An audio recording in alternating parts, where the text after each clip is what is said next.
morning, good evening, or good afternoon, depending on what side of the pod you're on. And welcome back to the pub.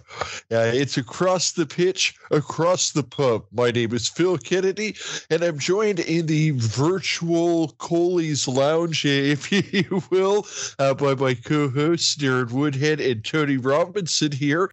Our virtual pub is a very large one spanning hundreds of thousands of square miles, as I am here in Phoenix, Arizona, and Tony is in Toronto, Canada, and then Darren, of course, is in Accrington. So this is a pub that crosses continents and oceans, all brought together by our common love for the one and only Accrington Stanley. So first and foremost, gentlemen, great to chat with you today. How are you? Hey guys, yeah, good to speak. Talking of, I'm off the beer this week. I had too many on Saturday following the Leeds game. I had a few. They've got a beer, a Spanish beer, Phil. I don't know if you know, in the bar called Madre.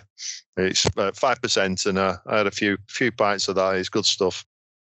So sounds like it. I haven't had one. I'll have to. No. Andy Holt was saying the other day in the paper that they sold 50,000 pounds worth of Madre since March.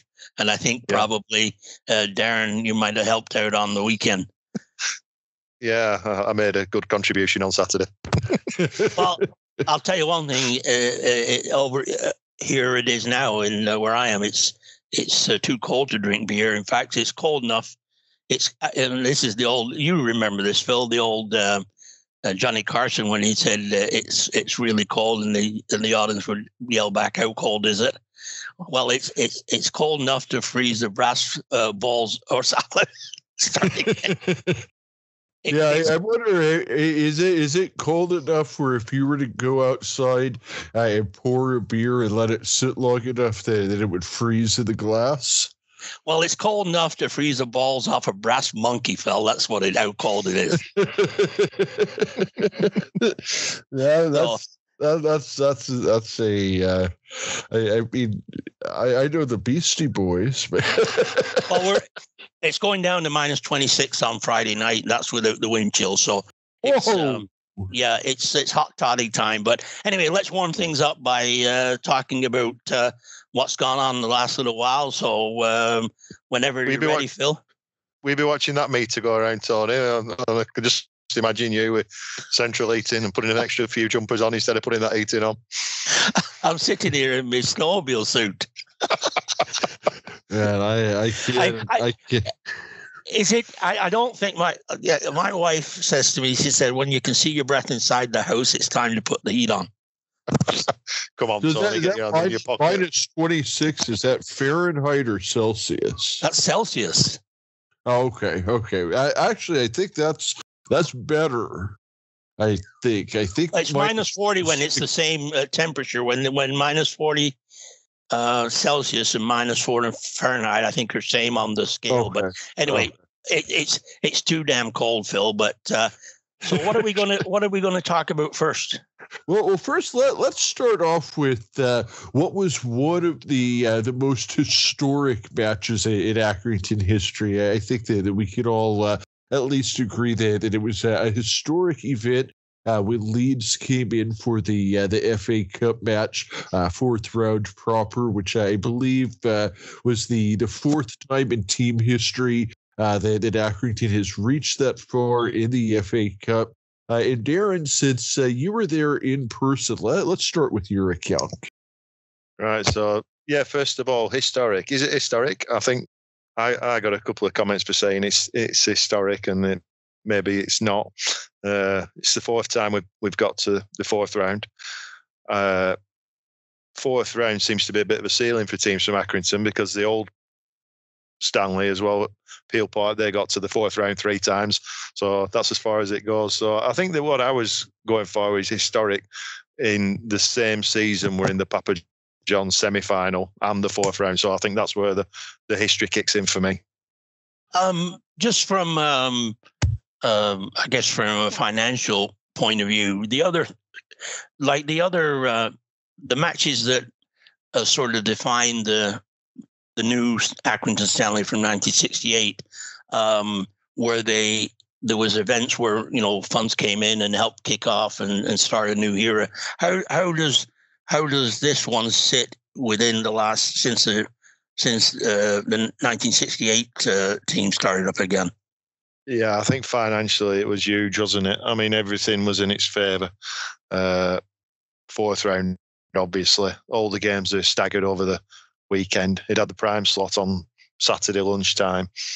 I think we're going to start talking about what a big deal the FA Cup is and how we see it from the different countries, etc. But from the UK's perspective, so many people have spoke to me about this game afterwards.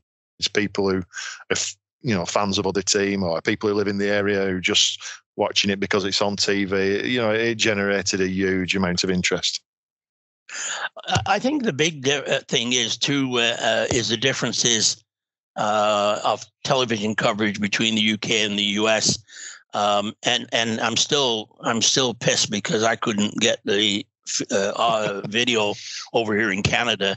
They have 4 channels and they were all showing the Walsall match all on the 4 channels. But anyway, I mean, in England, because of the Leeds, the number of teams in the EFL and the Premier League, to get for Accrington to get on the BBC is a huge deal. And like you said, Darren, in a really good time slot. Over in America, you can get basically every professional sport. You can watch any game you want almost at any time you want. And I think the TV exposure over in the States is completely different than in the UK. Would you agree with that, Phil?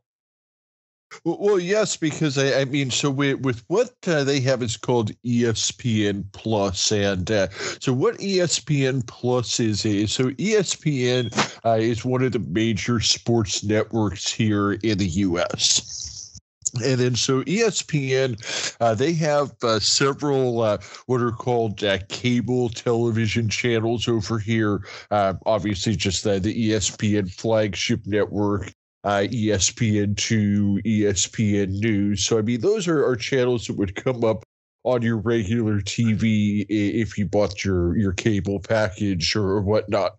But then they have a streaming service called ESPN Plus. And what ESPN Plus is it's completely separate from your TV subscription. And it's $10 a month, or they also offer some discounts on yearly plans and things like that. So it's an excellent deal. Because basically with the FA Cup alone, they show every match from the third round proper on. They do show selected matches from the earlier rounds as well. They also they show the League Cup. When that comes up, they have that as well. They have quite a few assorted games from the Championship. Occasionally, they'll show a League One match, and they show a lot of football in general, MLS, USL over here in the States. In addition, I mean, you get like basketball, baseball. I mean, any sport you could ever want on this service. Yeah, just to touch on how big the Stanley match was for that is because of the time slot over in the States. I mean, on the East Coast, it was at 7:30 in the morning. Yeah, 7:30 a.m. breakfast time. And for you, it was 5:30 in the morning. Yeah, 5:30. Yeah. It was an early wake up, but I mean, there wasn't a lot of other. There wouldn't be any other matches or a volume of matches to compete with for people to watch. So if they tuned on to the ESPN and they could see Stanley, how big a market could that be potentially? Well, there's over 24 million subscribers. So realistically, any of those 24 million subscribers has access to the Stanley match. It's not only available live, but on replay. So even if you didn't wake up that early, you could have watched it later in the day, or I think it stays up for like 2 weeks. And Darren, what would sort of the audience be in the UK on BBC One? I'm not too sure. I mean, it'll be a few million, which is pretty good. I think, just to give it a bit of context, I mean, the main sporting events in the UK, the major ones of different sports, all used to be on free TV. The Grand National, Wimbledon, Open Championship, all the massive sporting events in the UK.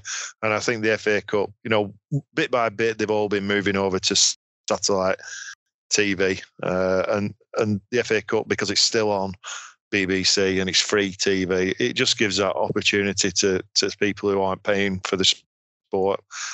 So you can imagine it's just, it gives the club great exposure. And thankfully, they did very well, didn't they? Yeah, I mean, and that's kind of the same situation here because, with iFollow, which I subscribe to, and I know Tony subscribes to, and certainly... Big fan of iFollow, big fan. I'm a huge fan. Sorry. Well, sorry about let me quiet the dog here real quick. My dog Booker is also a huge fan of iFollow, as you can hear here.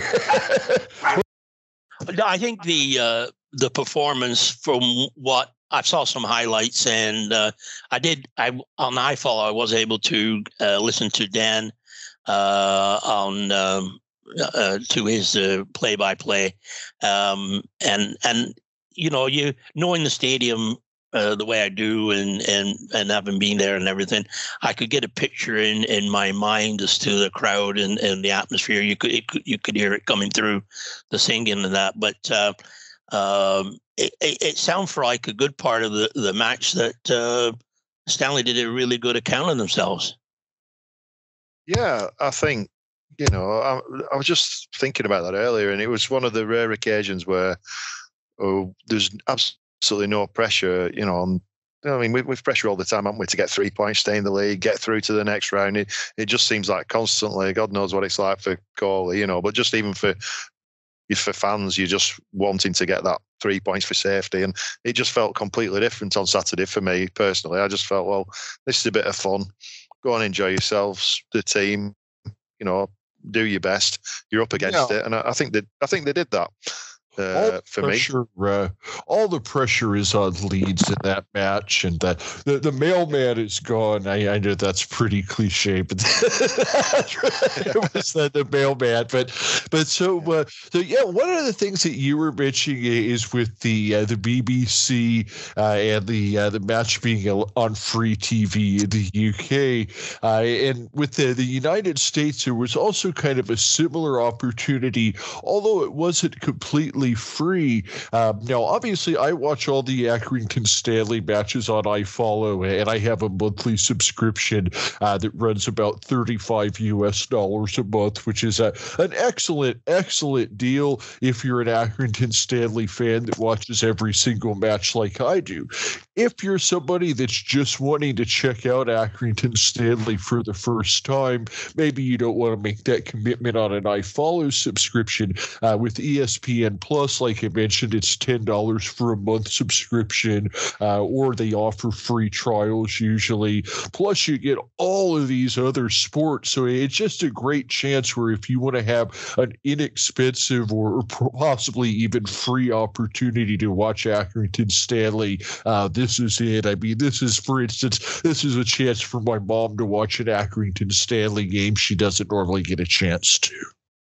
Well, I know there was people commenting that, we had people that follow us, watching it through in Mexico and several states that we did hear from people, Minnesota, Ohio, just to mention a couple, and North Dakota.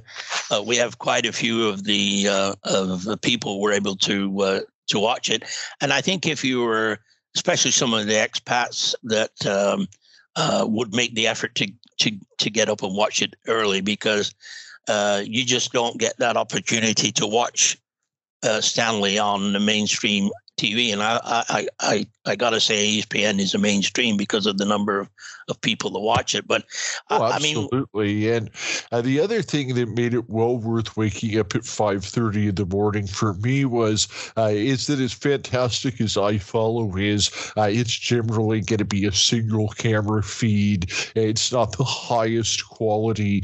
This was a chance for me to actually watch Accrington Stanley in high definition, multiple cameras. They had some excellent views of the city where they showed some of the houses and the brick buildings and things in Accrington. The other thing is that the ESPN announcers, especially, they did a great job of telling the story of Accrington. I mean, they really Phil, were you picking up the BBC feed, or it must have been picking that up, and did in the States, did they have their own announcers, or were they using the in-stadium ones? I'm not 100% sure, honestly, where the announcing crew came from, whether that was something where it was, syndicated from the BBC or whether ESPN had their own announcers. But where I was going is that the announcers really kind of approached the game as people are already going to know who Leeds is and know about Leeds, so we're going to tell you about Accrington. I mean, there was a lot of things where I already knew, but the announcers took the time to tell you about stuff like the bricks. Like, if you watched that broadcast, you would have learned that Accrington was produced the densest bricks in the world. And of course, they referenced the milk commercial, but you got all that little stuff and history in the broadcast, which was huge for me. And not only in bricks, as my wife would say to me, some of the densest people. Hey. I'm saying much to my wife talks to me. I know. Just one. That leads me into. I know we talked previously about the prize money that the cup runs have generated. What the Saturday match, which obviously on BBC we talked about. What sort of income would that generate, Darren? Like in addition to the prize money? I think it was between £100,000 and £150,000. So I think all told, they were talking. I don't know off the top of my head, probably £300,000 to £400,000 they made on the day. So yeah, and you had prize money and. Well, you had to know the previous round money from the Papa John's and the FA Cup. That's going to be over £500,000 that have come into the club.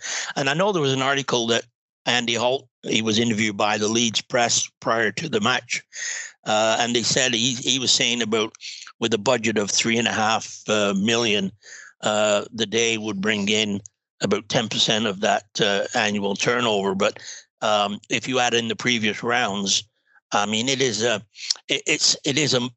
obviously is and was a big financial benefit to the club.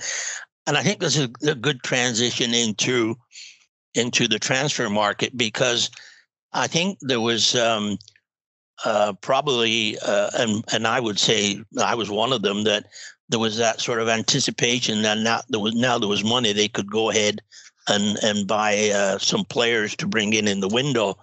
But for a small club, that could have a sort of a negative effect in the fact that maybe players thought that we could pay more than we normally would. What's your thoughts on that?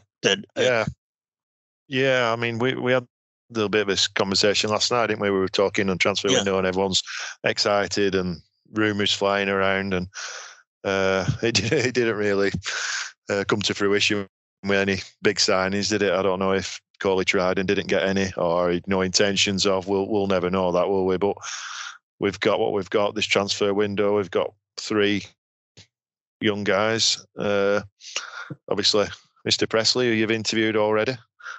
Seb Quirk, who's from Everton, and then we got the new striker in Nathan Butler-Odjoy from Arsenal. So with 3 young players, for me, I would have hoped for someone a little bit more experienced, 1 or 2 players. I've got my reasons for that, just as a one-off for this, because I think just for this back end of the season, We don't seem to have. Well, we've got a few veteran players, and they are veterans, aren't they? Let's face it. Some of them they're well into their 30s. We don't seem to have any players in that late 20s, 30 category, do we? That are in their prime, that 26 to 28. Yeah. Well, if you look at the actual squad, how many players have we got who are between the ages of 25 and 30? You've Harvey Rodgers is just going into that category, and you can see the difference in him, can't you? As he approaches, that's usually the prime for a footballer for me. There's exceptions. There's exceptions, isn't there? But usually just moving into prime. Joe Pritchard the same, and you could see development of those guys, can't you? Yeah, unfortunately, Joe's out for the season, but they literally turning from boys to men, aren't they, around that period? I think Sorry, I was just going to say the Seb Quirk signing. We haven't really seen enough of him yet, I think, anyway, to get a real good read on him. But he certainly got the pedigree, and hopefully he can contribute. Now, I know, Phil, you were excited about the loan coming from what's that team in London that's Yeah, I mean, so like you said, we were talking yesterday, and so there was a name that came up, Cole Stockton from Morecambe, that he's disgruntled and wanted out of Morecambe, and there was some talk that he may be somebody that we would go after. I mean, certainly he had an incredible season last year, scoring 23 goals. The year before that, he scored 13 goals in League Two. Other than those two seasons, if you look at his career, his production has really been up and down. And then this year, disgruntled, not really good numbers. And from what I was hearing, we'd have had to throw half of the money that we made off of the Leeds match, just in terms of a transfer fee to bring him in. I don't think that was necessarily a very Stanley-like thing to do, and why we didn't end up doing it.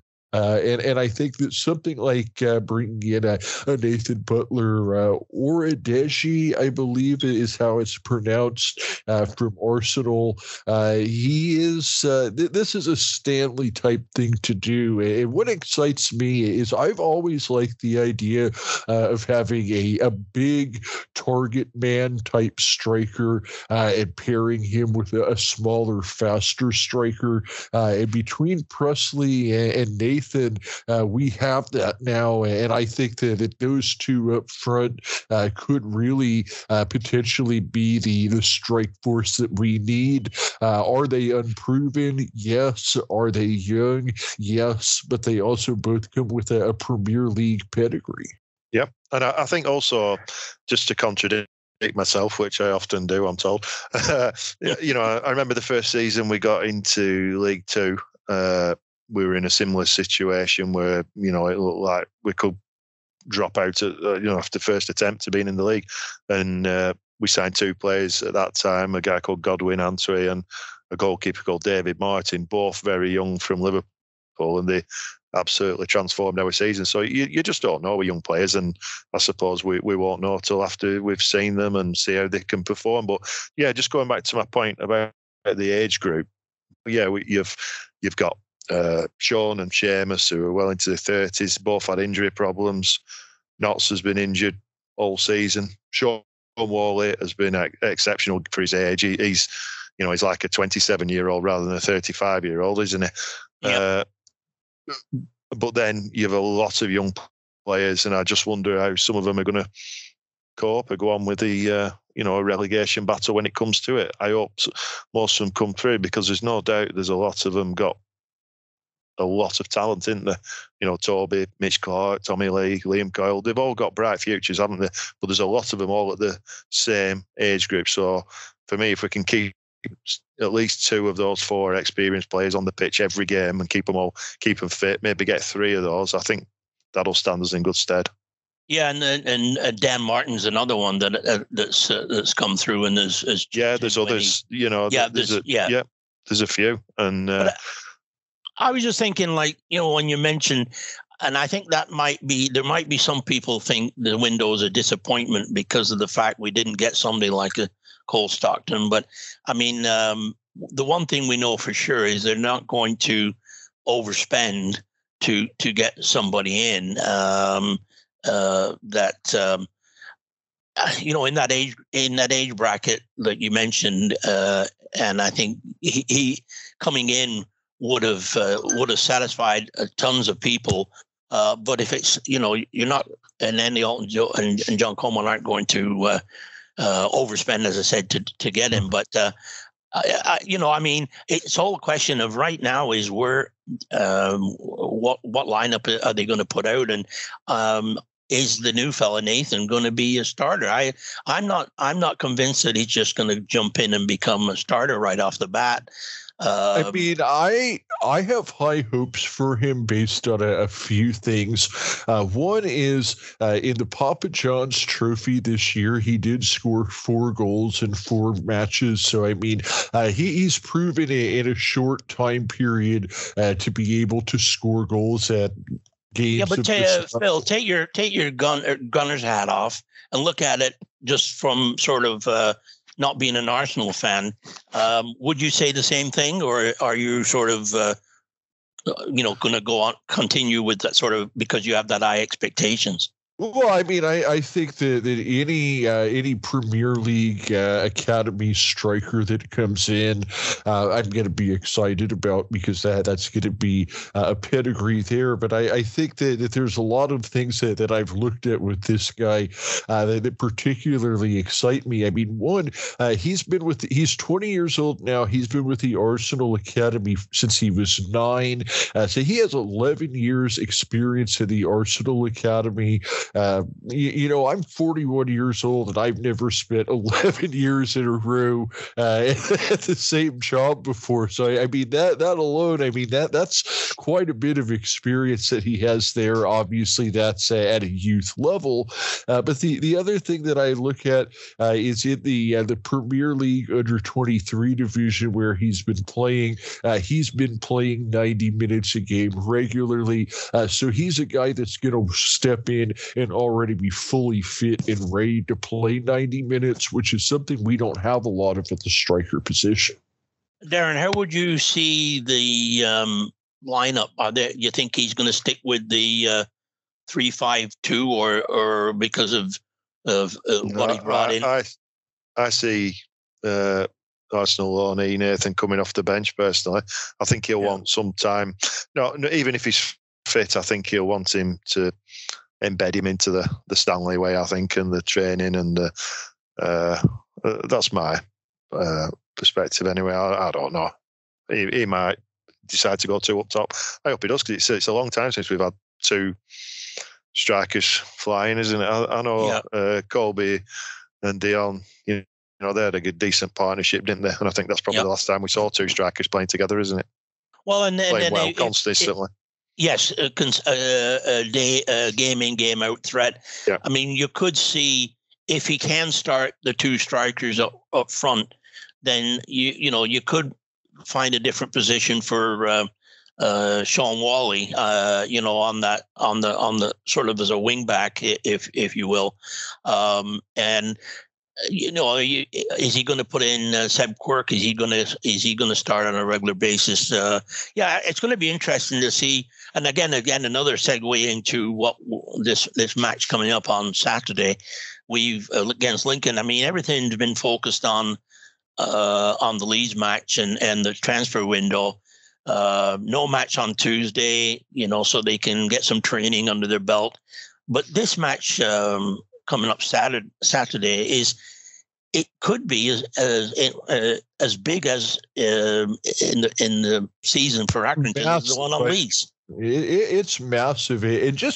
But before we get into the Lincoln match, just to kind of backtrack, one thing I do want to say is when I look at guys like Nathan and Quirk and clubs like Arsenal and Everton, I don't think that they're going to send guys to Accrington to not play.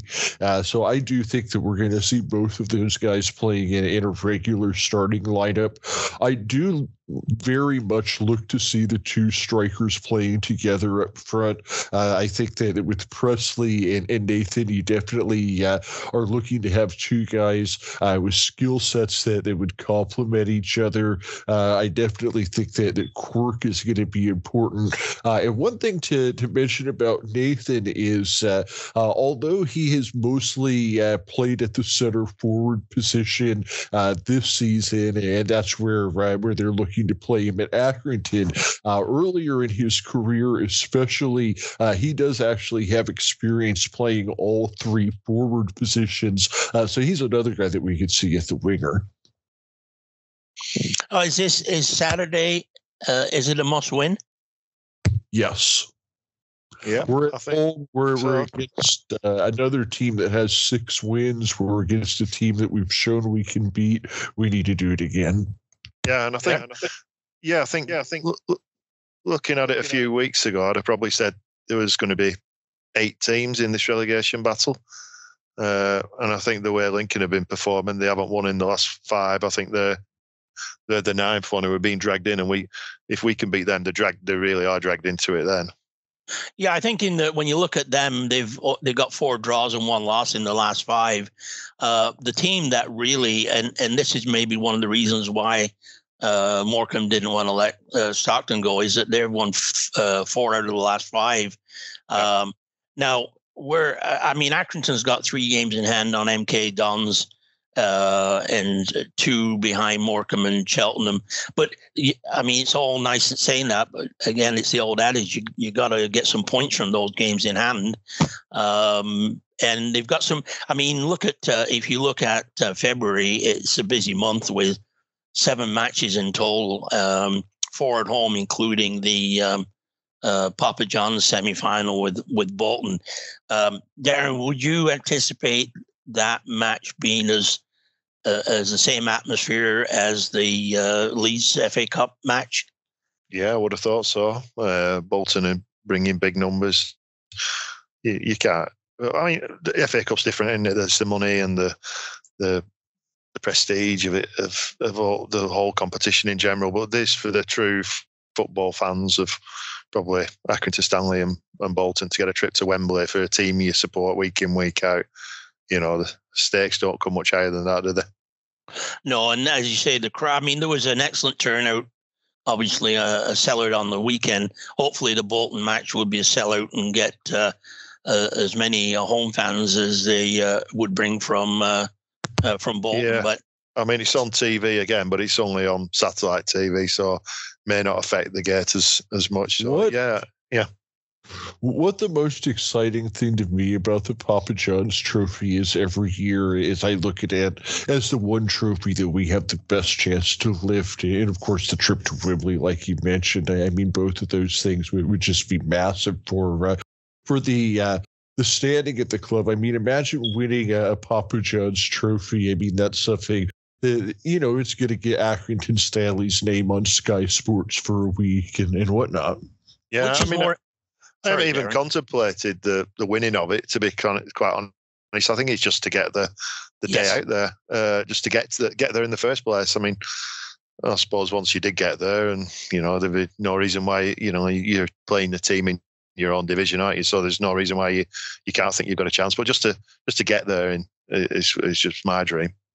Which is more important in the month? Is it league survival or getting to Wembley? It's still league survival for me. Well, do we have to choose? Can we not have both? I don't know.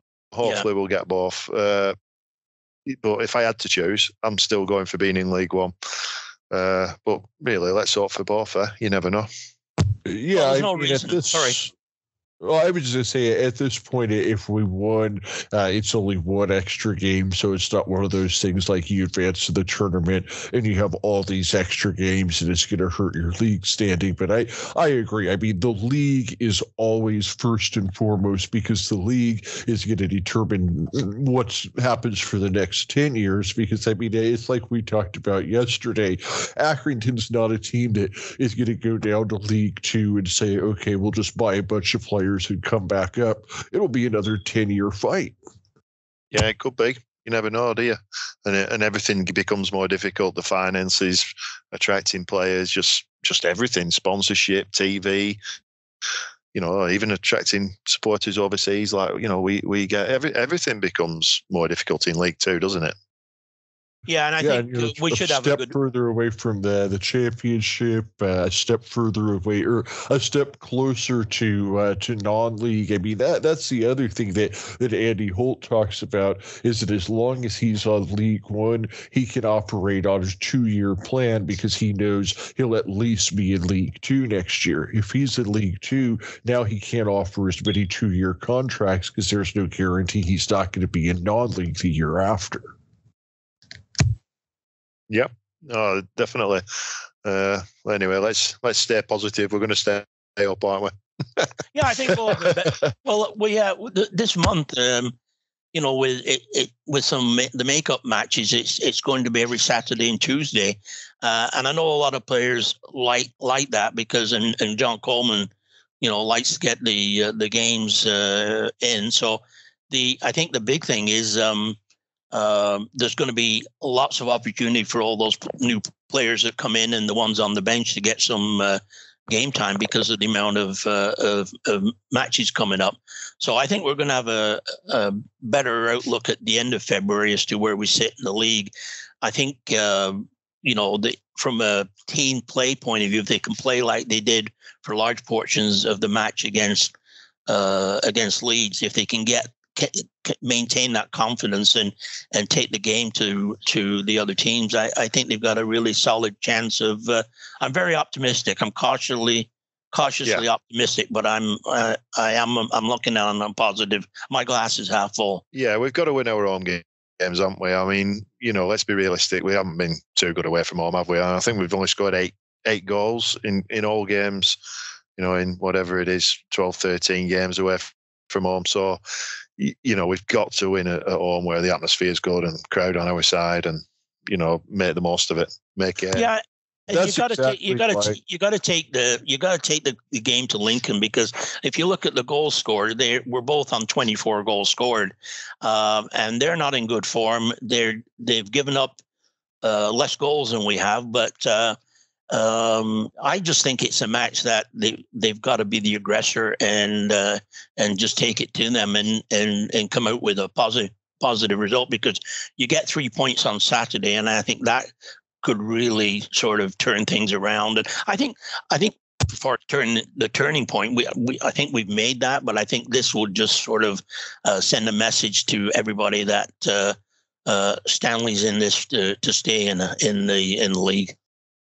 Yeah, and that's exactly why I think it's a must-win, is because it is a home match, and we can't count on anything the way that our road form has been this week or this year. We just can't count on anything away, which means we have to take care of business at home, and especially against a team that we're directly battling with, like Lincoln, a team like Lincoln that's in poor form. I mean, this is a game that we have to have, and I've always kind of thought that February is the most pivotal month in any EFL league season. It just seems to really be the month that separates the men from the boys, if you will. So I think that's exactly what we're going to have this month.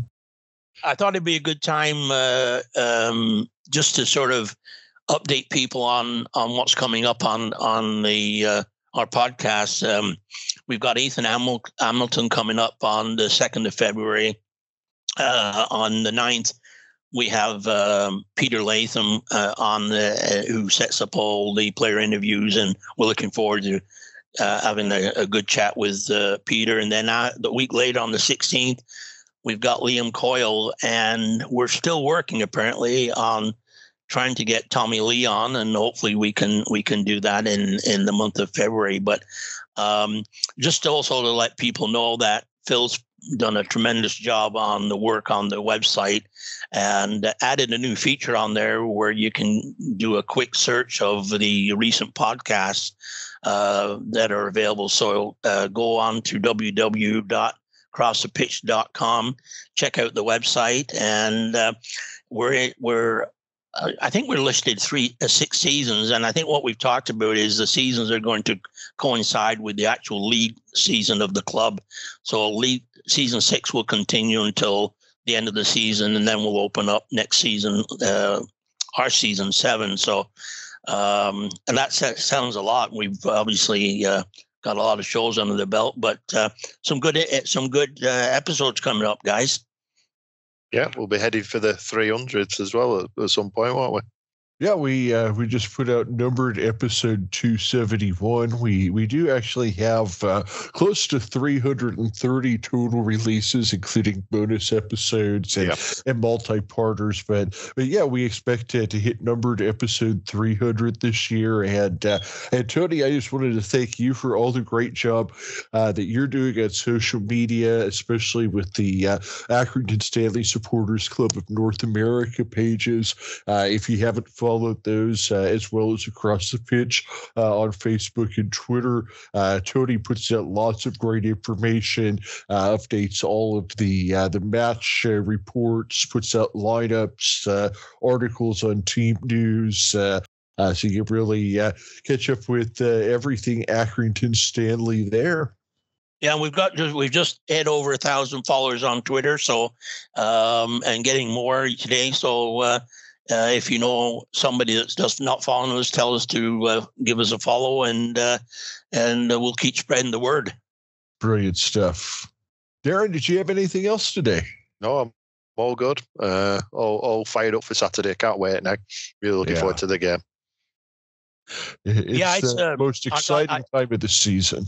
Yeah, I mean, I can see this match on Saturday, and I'm looking forward to again watching it. Hopefully, there's a good crowd again, and I think it was funny when you're going into this match on Saturday. I think I'm more nervous for that than I was with the Leeds match, because I think there was the feeling was different in the sense that we were the underdog, and could we beat them? Yes. But you wanted Stanley to put in a good show. Like we talked about before, the pressure was different. But I think I'm more nervous about this Saturday because, from the Leeds point of view, I think it's an important match. Yeah, the Leeds match, I think the important part was being there, getting the TV money, and putting on a good showing. I think especially in the second half, and netting the late goal that we definitely showed why we're a league team, and showed up the way we needed to in that one. But I mean, it's like we said, the league is what determines everything else going forward. I mean, if you're not in the league, you're not in those trophy matches to begin with. So, I mean, everything goes back to the league. This is a pivotal match in our season. And hats off to the Leeds players. I saw a picture of the changing rooms, and they cleaned everything up, put them in the bins and all the trash and everything. So that's a good sign, because at Premier League players, sometimes they you would think they wouldn't do that, but they left the place as they found it. So hats off to Leeds. I think they were great guests at the Wham, and a lot of people have had good things to say from their point of view about their visit. So just wanted to hats off to them. Yeah. Absolutely. They did a better job of the Japan World Cup fans. You guys haven't seen that? Yeah, we got. Yeah. Oh, okay. Yeah. Well, I think that I'm looking forward to a good last few months of the season, and a good rest of season 6 on Across the Pitch. And I've really enjoyed our chat today, guys. So on 3, 1, 2, 3. On Stanley on. On Stanley on. Cheers, guys. Cheers, man. Guys. See you guys.